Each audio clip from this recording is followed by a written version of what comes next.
super on the fence about. It's OMRI listed. It's called Monterey Garden Insect Spray. It uses bacteria called spinosad to coat the plants, to coat the pests, and that bacteria will actually desiccate the insects. It will dehydrate the tar out of them. So a lot of people say, well, Ted, this isn't oil-based, so I don't have to worry about using it as far into the bloom as I would an oil-based product. It's OMRI listed. Anytime something uses bacteriological warfare to kill something, be sure and read the giant book that's included in the back. I have used this on plants, typically localized to vegetative plants only, because they're so far from the point of consumption. Even though it's organic, I don't want to have that on my food. So, and lastly, oh, don't bug me. This is a liquid spray which has the same active ingredients that we found in our aerosols. It has pyrethrin and it has piperonal butoxide.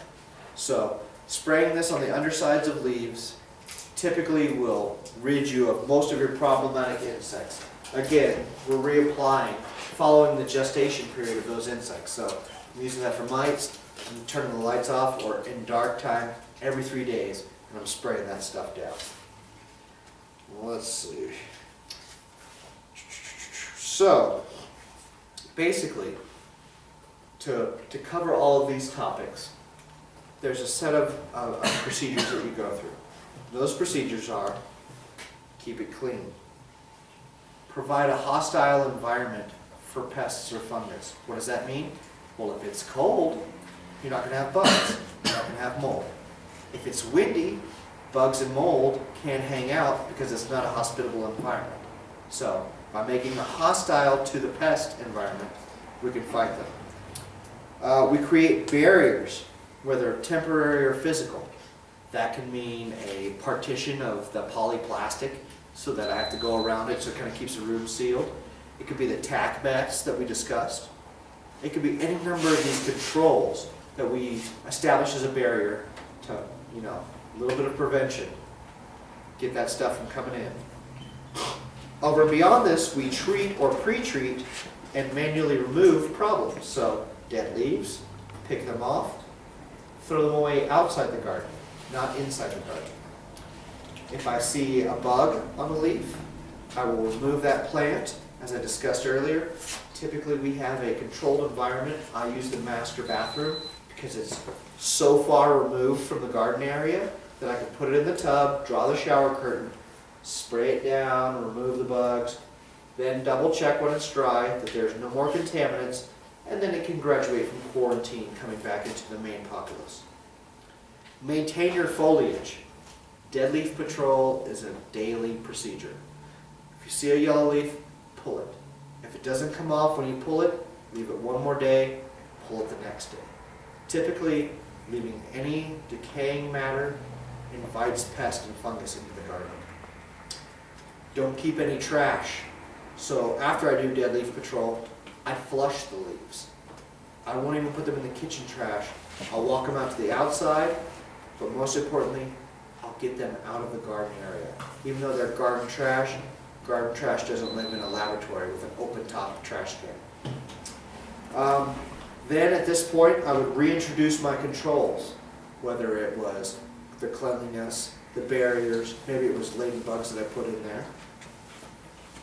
I would maintain vigilance.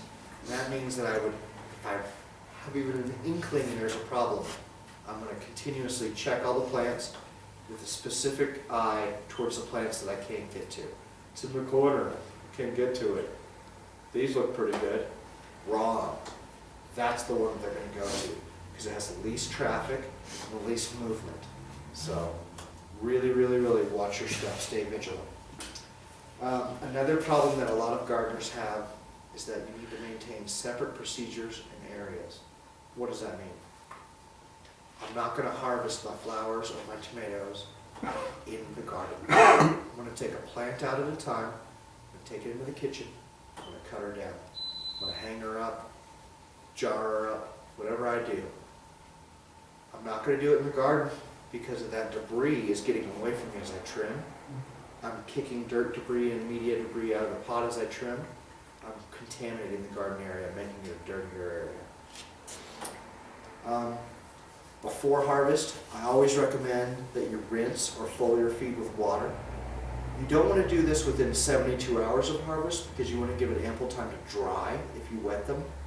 But this is just really a safety that I do if I've ever sprayed a bug spray, if I've ever sprayed a fertilizer. If I've never ever sprayed anything on the plant in its life, this is a lot less important. You know what I mean? You're still going to rinse your tomato before you consume it, but you're not necessarily going to just rinse it before you harvest it. You know what I mean? So it's a by plant basis. You know what I mean? And again, remember that another saying that's really true in our field, the ounce of prevention is truly worth a pound of cure. So an ounce of this stuff used before I had a problem will save me a pound of product afterward. And basically, that concludes tonight's lecture on pests and diseases. We hope that this information will prove helpful whilst gardening. With a little luck and preventive measures, you can have a bountiful and consistent harvest every time. Now let's go forth and plant, and we can help feed ourselves, feed our families and neighbors across the world. That's it. I'd like to open the floor to questions. Any questions on any of these products, pests or diseases? The Microsol spray, what was that for again? I forgot to write that in my notes. Mycorrhizal Spray Yes. would be to fight fungus on leaf or flower surfaces. Any other questions? Can we look at the product? What's that? Can we look at the product?